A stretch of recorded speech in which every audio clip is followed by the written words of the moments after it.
جن لوگوں نے مغرب کا سفر کیا ہے وہاں جہاز میں 12 کے بعد 14 نمبر سیٹ آ جاتی ہے، 13 نمبر سیٹ ہی نہیں ہوتی. یہ منحوس عدد ہے. یعنی آج وہ کہیں اڑانے بھر رہے ہیں اور کہاں سے کہاں پہنچ گئے ہیں، لیکن یہ ذوف الاعتقادیہ پوری دنیا کے اوپر موجود ہے. تاریخیں مخصوص ہیں کہ ان تاریخوں کو شادی کرو گے تو برکت ہوگی، اگر ان کے علاوہ کسی اور تاریخ میں شادی کرو گے تو ٹوٹ جائے گی. ہمارے ہاں بھی کچھ لوگ کہتے ہیں کہ سفر کے مہینے میں شادی ہو تو شادی کامیاب نہیں ہوتی، اور اگر کامیاب ہو بھی جائے تو اولاد نہیں ہوتی، اولاد ہو بھی جائے تو نیک نہیں ہوتی. عجیب فلسفہ ہے. سیدہ فاطمہ تو زہرا رضی اللہ تعالی عنہا کی شادی حضرت سیدنا علی المرتضی رضی اللہ تعالی عنہ سے سفر کے مہینے میں ہوئی. مجھے بتاؤ ایسی کامیاب شادی بھی کوئی ہو سکتی ہے، اور ایسا اچھا جوڑا بھی کوئی ہو سکتا ہے؟ اور پھر کہتے ہیں اولاد نہیں ہوتی، حسن حسین اور زینب پیدا ہوئے. ایسی اولاد بھی ہو سکتی ہے. اچھا اولاد ہو جائے تو نیک نہیں ہوتی. مجھے بتاؤ حسین جیسا نیک کون ہوگا، حسن جیسا نمازی کون ہوگا، اور زینب جیسی پردے دار کون ہوگی؟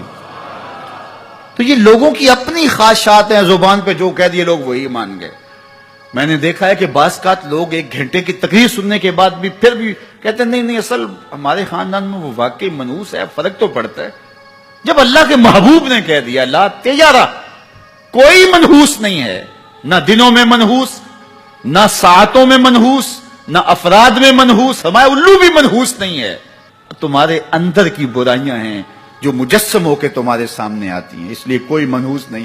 ہمارے والدین نے بچپن میں ہی ہمیں یہ باتیں اچھی طرح سے ازبر کروائیں اور ہماری تربیت اس طرح کی کہ ہم الحمدللہ کبھی بھی ذوف الاعتقادی کا شکار نہیں ہوئے.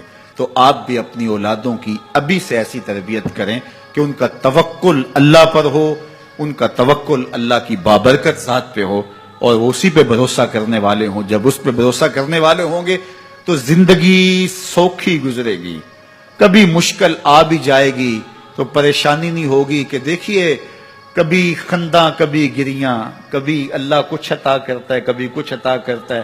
وہ محمود غزنوی کو بوڑھے لوگ محبوب تھے، لیکن سب سے زیادہ محبوب ایاز تھا. تو ایک دن اس نے اس کو خربوزہ دیا تو وہ چٹخارے لے کے کھا رہا تھا. بادشاہ نے چکھا تو وہ کڑوا تھا. کہا ایاز یہ تو کڑوا ہے. تو کہا کہ حضرت ہاں کڑوا ہے.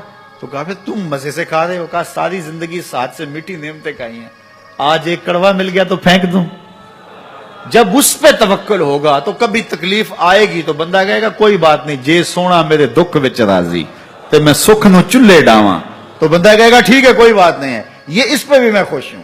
تو جب توکل اس پہ ہوگا تو پھر بندہ اس تکلیف میں بھی لذت لینے کا راستہ نکال لے گا. اور اگر یہ ہو کہ اس منحوسہ کی وجہ سے یہ سب کچھ ہوا ہے، کچیچیاں چڑھیں گی اس کے اوپر کہ اس نے یہ کیا ہے، مار ہی دوں، قتل کر دوں، اس کو چھوڑوں نہ، زمین پہ رہنے کا حق ہی چھین لوں اس سے کہ اس منحوسہ کی وجہ سے یا اس منحوس کی وجہ سے یہ ہوا ہے. کوئی کسی کی وجہ سے نہیں ہوتا. یہ ہماری اپنی بدعمالیوں کی سزا ہے. اگر کوئی ہمیں نقصان در نقصان ہو رہا ہے تو توبہ کریں، اپنے گناہوں پہ غور کریں.